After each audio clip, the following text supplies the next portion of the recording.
아무리 존경받는 사람이라 할지라도 죽음의 문턱 앞에 가면 좀 불안하고 또 염려가 되고 그렇겠죠.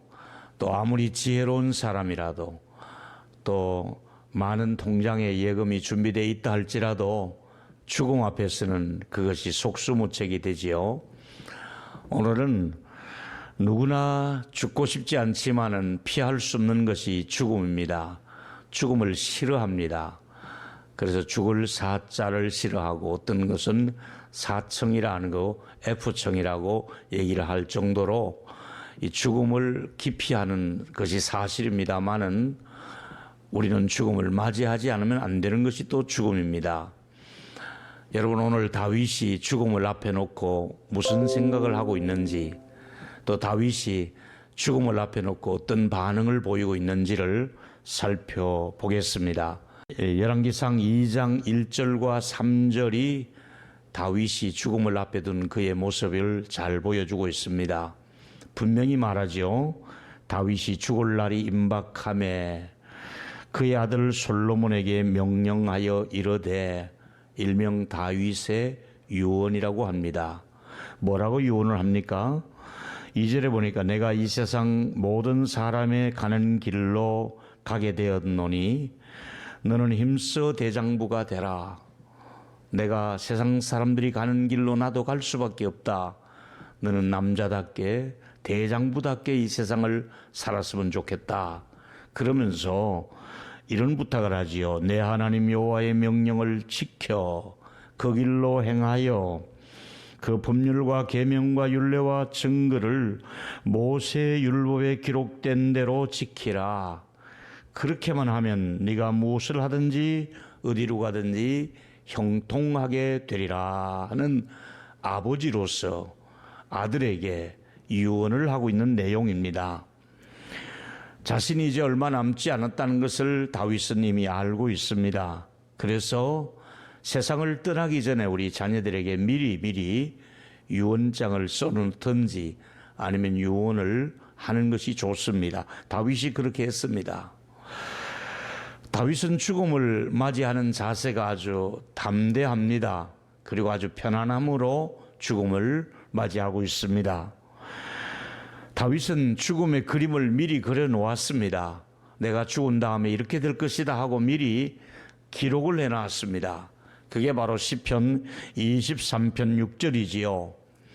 내가 사는 동안에는 내 평생에 하나님이 나를 반드시 인도하시겠지만은 반드시 인도하시는 것 중에 하나가 내가 여호와의 집에 영원히 있게 될 것이다 하는 유명한 시편 23편의 마지막 절 9절을 우리가 살펴볼 수가 있습니다.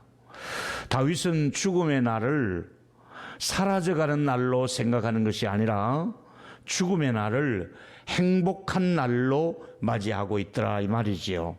죽음의 날은 절망의 순간이 아닙니다. 소망의 날이 되는 것이 바로 죽음의 순간이라고 할 수가 있겠습니다.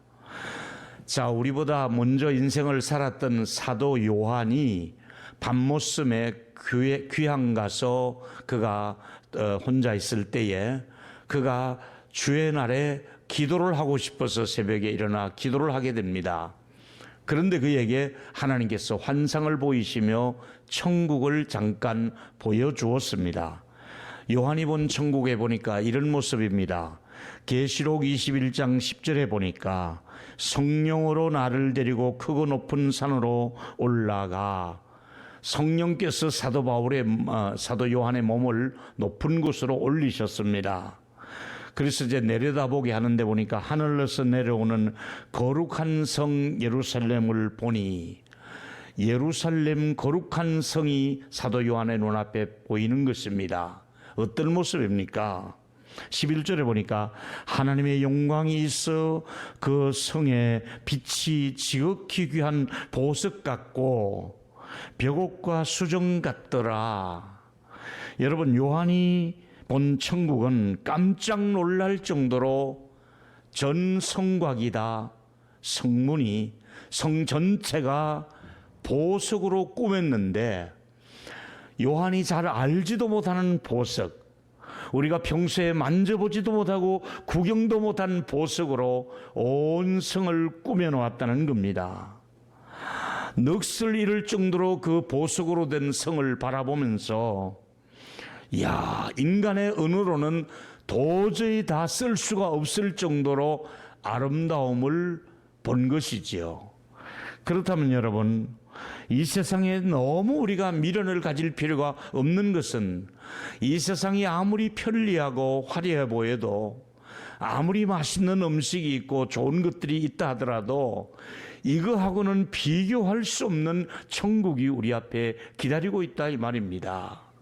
자, 오늘 몇 가지 말씀 중에 첫 번째 말씀은 우리 모두는 죽는 날이 하나님의 처소로 이사 간다고 생각을 하시면 됩니다. 여러분, 좋은 곳으로 이사 갈 때는 얼마나 우리 마음이 설렙니까? 이사를 가게 된다 이 말이지요. 여러분, 나 혼자 죽는 것이 죽음의 순간이 아니라 예수님이 일어나셔서 우리 모두를 맞이해 주시고 환영해 주시고 영접해 주는 것이 바로 우리의 죽음의 순간에 이런 일이 있더라 이 말이지요. 예수님이 친히 말씀하셨습니다. 요한복음 14장 1절과 3절에 보니까 너희들 죽음을 앞에 놓고 마음에 근심하지 말라. 하나님을 믿으니 또 나를 믿으라. 그러면서 내 아버지 집에 거할 곳이 많도다. 그렇지 않으면 너희에게 일렀으리라. 내가 너희를 위하여 거처를 예비하러 가노니. 예수님이 가시면서 우리에게 너희들을 위해서 머물 수 있는 집을 내가 마련하겠다 이렇게 말씀하시고 3절에 가서 너희를 위하여 거처를 예비하면 내가 다시 와서 너희를 내게로 영접하여 분명히 말씀했습니다. 너희들을 나가 있는 곳으로 천국으로 영접을 할 것인데 나 있는 곳에 너희도 있을 것이라. 천국을 예비하시고 우리를 영접해 주시려고 예수님이 천국에 계시다가 내가 있던 천국에 너희들을 함께 내가 다 데리고 갈 것이라고 약속하고 있지 않습니까? 예수님께서 이런 말씀을 하셨고 예수님이 십자가에 돌아가시는 좌우편에 강도들이 함께 이제 형을 받게 됩니다. 그 중에 한편 강도가 이런 부탁을 합니다. 예수님, 당신의 나라에 들어갈 때 나 같은 강도도 좀 기억해 주십시오. 이렇게 부탁을 합니다. 그럴 때 예수님이 뭐라고 대답을 하셨습니까? 누가복음 23장 43절에 보니까 예수께서 이르시되 네가 진실로 내게 이르노니 오늘 네가 나와 함께 낙원에 있으리라. 오늘입니다. 바로 강도가 숨이 멈추는 그 순간에 그 영혼이 그 몸에서 빠져나가는 그 순간에 그는 네가 나와 함께 낙원에 있을 것이다. 네가 나와 함께 낙원에 도착하게 될 것이다. 걱정하지 말아라. 이렇게 강도에게 안심하라고 말씀하시며 낙원을 허락해 주었습니다. 뭘 잘했다고 강도에게 낙원을 선물로 주었습니까? 믿기만 하면, 나에게 부탁만 하면 내가 못 들어줄 리가 뭐가 있겠느냐. 내 이름으로 너를 영접해 줄 것이라고 말씀하고 있지 않습니까? 두 번째는 우리 그리스도인들은 죽음은 위로와 은총의 날이 되는 거예요. 그날은 모든 그리스도인들이 위로받는 날이 되고 은혜를 입는 날이 되는 것이지요. 다시 계시록 21장 4절에 보니까 모든 그리스도인의 눈물을 닦아주는 날이에요. 그리고 다시는 사망하는 일이나 애통하는 것이나 곡하는 것이나 아픈 것이 다시 있지 아니하리니 처음 것들이 다 지나갔음이로다. 여러분, 이 땅은 화려해 보여도 정말 이 땅에 멋져 보여도 계속 눈물 흘릴 일이 있고 애통할 일이 있고 또 사기를 당하고 또 질병을 마주해야 되고 여러 가지 불편한 것이 너무너무 많아요. 특히 이 땅에 사는 사람은 모두가 죽음이 가까우면 아픈 곳이 생기는 거예요. 여러분, 지금까지는 아프지 않으셨지요? 또 미리 아픔을 많이 겪고 있는 분도 계시지만은 좀 있으면 다 아플 거예요. 모두가 아픈 날이 올 거예요. 그 아픈다는 것은 내 몸에 신호가 오는 거예요. 이제 죽을 준비하라는 신호가 아픔을 통해 오는 거예요. 내 몸에 이제 이상이 생기기 때문에 아픈 거고, 아픈 것은 이제 죽을 날이 다가온다는 것을 우리에게 미리 알려주는 거예요. 지금까지 아무것도 안 아팠다고요? 아플 날이 또 올 거예요. 피할 수 없어요, 아프다는 것은. 그런데 아플 일이 없는 곳이 천국이 되는 거예요. 그리고 바이러스가 전혀 침투하지 못하는 곳이 바로 천국이에요. 어떤 질병도 없어요. 재난도 없어요. 그건 의사나 약국도 필요 없는 곳이 돼요. 보험을 들 필요도 없어요. 이게 바로 완전한 천국이거든요. 그래서 거기 가서 모든 이 땅에서 고생한 분들이 위로를 받으며 하나님으로부터 칭찬을 받으며 저 죽음 건너편의 세계가 어두운 세계가 아니요, 슬픔의 세계가 아니요, 절망의 세계가 아니라 위로받는 곳이 되는 것이고 은총을 입게 되는 장소가 바로 죽음 건너편에 있는 세계란 말이지요. 그래서 사랑하는 여러분, 성령님께서 우리 모두를 평생을 인도하시다가 마지막에 하나님의 집에 머물게 된다고 성령을 통해서 다윗에게 감동을 주어서 기록한 글이란 말이지요. 같이 한번 시편 23편 6절을 한 번 더 읽겠습니다. 시작. 내 평생의 선하심과 인자하심이 반드시 나를 따르리니 내가 여호와의 집에 영원히 살리로다. 할렐루야. 어디서? 여호와의 집에서 영원히 살리로다. 이게 천국이 우리 앞에 기다리고 있는 것이지요. 세 번째 아주 중요한 얘기는 천국에 입국하는 그날까지 우리는 해야 할 일이 있습니다. 목숨이 있는 동안 해야 될 일이 있습니다. 현재 시간 속에서 해야 될 일이 무엇일까요? 사도행전 13장 36절에 다윗이 죽은 이후를 평가한 내용입니다. 다윗은 당시에 하나님의 뜻을 따라 섬기다가 잠들어 죽었다는 말입니다. 그 조상들과 함께 묻혀 썩음을 당하였으되, 다윗의 몸은 썩음을 당했지만은 사는 동안에 어떻게 살았느냐? 하나님의 뜻을 따라 섬기다가 잠들었다. 중요한 포인트는 하나님의 뜻입니다. 첫 번째 얘기가 이 속에 다윗은 하나님의 뜻을 따라 사명을 완수한 사람이었다고 말씀을 드릴 수 있습니다. 여러분 앞에 사명이 있습니다. 다윗의 사명이 있었습니다. 사명을 위해서 살다가 마침내 사명이 끝나면서 하나님 앞에 부름을 받게 된다, 이 말입니다. 사명 얘기할 때 바울은 천국을 보았습니다. 바울이 본 천국 말할 수 없어서 다 기록을 하지 않았습니다. 근데 살짝 기록을 남긴 것이 디모데후서 4장 8절에 이제후로는, 죽음 이후로는 나를 위하여 의의 면류관이 예비되었다. 의로우신 재판장이 그날 나에게만 주시는 것이 아니라 주님의 나타나심을 사모하는 모든 자에게 상급이 기다리고 있다. 바울이 본 천국은 모든 하나님의 나라에 입국하는 사람들에게 이 땅에서 한 일에 대한 보상으로서 상급을 주신다고 약속하고 있습니다. 모든 사람에게 상을 준다 그랬으니까 코로나를 이기며 믿음으로 하나님을 섬겼던 여러분들에게, 하나님의 뜻을 받들었던 여러분들에게, 모든 분들에게 상 주시는 날이 여러분의 날이 될 줄로 믿으시기 바랍니다. 상이 있다고 말씀하고 있습니다. 바울은 천국 가기 전까지, 이 상을 받기 직전까지 한 일이 사명이라고 고백합니다. 사도행전 20장 24절이잖아요. 같이 한번 읽겠습니다. 시작. 내가 달려갈 길과 주 예수께 받은 사명 곧 하나님의 은혜의 복음을 증거하는 일을 마치려 하면은 나의 생명을 조금도 귀한 것으로 여기지 않노라.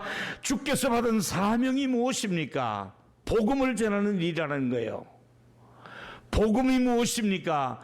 예수 믿고 구원받으라는 게 복음 아니에요. 예수 믿고 죄사함 받고 예수 믿고 부활의 생명에 참여하라는 거잖아요. 이 사명을 전하는 일이라면, 복음을 전하는 일이라면 나의 생명은 조금도 나는 아끼지 않겠다. 귀하게 여길 필요가 없다는 거예요. 복음을 위해서는. 사랑하는 여러분, 이 사명 때문에 살았던 사람이 사도 바울이라면 우리도 천국에 빨리 가고 싶지만은 사명이 아직 있기 때문에 하나님이 이 땅에 남겨두신 생명이에요. 여기 여러분이 머물게 하신 이유는 사명이 아직 남아있다. 너 해야 될 일이 있다. 무슨 일일까요? 복음 전하는 일은 네가 해야 되겠다. 이러면서 저와 여러분 온 가족이 구원받도록, 내 주변 사람들이, 지인들이 구원을 받도록, 그래서 천국에 가더라도 복음을 전하고 천국에 오라. 이것이 하나님의 마지막 이 시대의 메시지입니다. 두 번째는 다윗이 죽음의 문턱에서 할 일은 믿음을 전수시키는 거예요. 내 혼자 믿는 믿음으로 끝나는 것이 아니라 이 믿음을 내 자녀에게 물려줘야 되는 거예요. 사도행전 2장 1절에 보니까 다윗이 죽을 날이 임박함에 그 아들 솔로몬에게 불러놓고 명령합니다. 내가 모든 세상 사람들이 가는 길로 가게 되었으니 너는 힘써 대장부답게 멋지게 살아야겠다. 뭘 부탁합니까? 3절에 내 하나님 여호와의 명령을 지켜서 그 길로 행하여 그 법률과 계명과 율례와 증거 모세가 기록된 대로 다 지켜 행하라. 그렇게만 하면 내가 무엇을 하든지 네가 어디로 가든지 형통하게 할 것이다. 아버지로서 마지막 떠나면서 유언은 이런 유언을 해야 되지요. 네가 하나님의 은혜를 가운데 하나님의 명령을 잘 지켜라. 하나님께서 너의 생명에 보존해 줄 것이고 너를 형통하게 해 주실 것이다. 하나님 잘 섬겨라. 이 명령을 하고 아버지가 세상을 떠나는 거예요. 여러분, 성공한 사람은 인생의 죽음의 정거장에 도착하면 알아요. 지금 성공해 보여도 죽음의 문턱에 가보면 아주 초라한 죽음이 있을 것이고, 지금은 형편없는 사람처럼 보여도 죽음의 문턱을 넘어가 보니까 하나님의 품이 그를 기다리고 있는 거예요. 영광스러운 하나님의 나라가 그를 기다리고 있는 거예요. 이게 진정한 성공이잖아요. 하나님의 품에 안기는 것보다 더 큰 성공이 어디 있겠어요. 호흡이 끊어지는 순간 하나님이 마지막 순간에 나를 기다리고 있다가 맞이해 주시는 거야. 세 번째는 우리도 다윗처럼 후회 없는 삶을 살아가야 되는 거예요. 여러분, 시편 39편 4절과 7절에 보니까 여호와여 나의 종말과 죽음을 말하잖아요. 나의 종말과 연한에 언제까지인지 알게 하사 내 연약함을 알게 하소서. 나의 날이 한 뼘 길이밖에 안 된다는 거예요. 우리 인생이 7, 80 길어 보이지요? 하나님이 보실 때는 내 날이 한 뼘밖에 안 된다는 거예요. 찰나예요. 짧은 게 인생이에요. 그러면서 든든히 서 있지만은 진실로 허사다. 사람이 든든한 것 같아도 허사다. 이러면서 진실로 각 사람은 그림자처럼 다니고 헛된 일에 소진하며 재물을 쌓으나 누가 취할는지 알지 못한다. 여러분, 재물에 많은 사람이 관심이 있는 것 알아요. 그런데 그거 누가 쓸는지 몰라요. 그래서 옛 사람들의 말이 먹는 게 남는다는 말이 있잖아요. 써야만이 내 것이 되는 것이지 은행에 있는 것은 내 것이 아니에요. 쓰는 사람 따로 있어요. 그러니까 현재 주어진 환경 속에서 일용할 양식 가고 싶은 데 있으면 가시고, 먹고 싶은 거 있으면 먹고, 쓰고 싶은 거 있으면 쓰고, 그렇게 사는 것이 우리 인생이에요. 누가 그거 가지고 갈는지 아무도 모른다고 말씀하잖아요. 잘 아시는 대로 이어령 박사님이 우리 나라의 문학의 큰 교수님으로서 지성인이잖아요. 그분의 사랑하는 딸이 이민아 변호사가 암 투병을 하다가 죽게 됩니다. 그 딸의 죽음을 놓고 문학을 하신 이어령 교수님이 예수님을 믿고 나중에 뭐라고 얘기했습니까? 굿나잇 키스라는 말을 했습니다. 죽음의 저녁 노을에서 아침의 햇살을 표현하기를 죽음 앞에 부활의 아침을 맞이한다는 뜻으로 딸에게 마지막 한 말이 굿나잇 키스를 한 겁니다. 여러분, 그리스도인의 죽음 순간에는 잘 자, 안녕, 그리고 아침에 부활을 맞이하는 거예요. 이게 죽음이에요. 하나님이 함께하는 순간이 다가오는 거예요. 슬픔을 뒤로하고 고통을 뒤로하고 아프지 않은 곳으로 가는 곳이 바로 천국이에요. 그래서 오늘은 우리 모두가 다시 한번 평소에 생각했던 것보다 더 마음에 다짐하고 우리 마음속에 정리해야 될 것 세 가지가 있는 거예요. 결론입니다. 누구나 피할 수 없는 것이 죽음입니다. 마음의 세 가지를 준비합시다. 첫째로, 죽음은 우리 모두를 맞이하시는 하나님의 집으로 이사가는 날입니다. 죽음을 앞에 두고 있습니까? 어서 이사를 가자. 이사 가는 거예요. 또 죽음이 무엇입니까? 위로와 은총으로 옷을 갈아입는 날이에요. 이제 위로받으러 가자. 상 받으러 가자. 이게 죽음이에요. 세 번째는 천국을 사모하면서 이 땅에 해야 될 일이 있는 거예요. 뭘 해야 될까요? 사명을 다하고 믿음으로 살고, 믿음으로 살라고 자식들과 주변 사람들에게 이 믿음을 전수해주고, 그 다음에 우리 후회 없이 살다가 하나님 앞에 설 때에 영광스러운 하나님의 아들, 딸로서 위로와 상을 받는 그런 자리에서 다 만날 수 있게 되기를 주의 이름으로 축원합니다.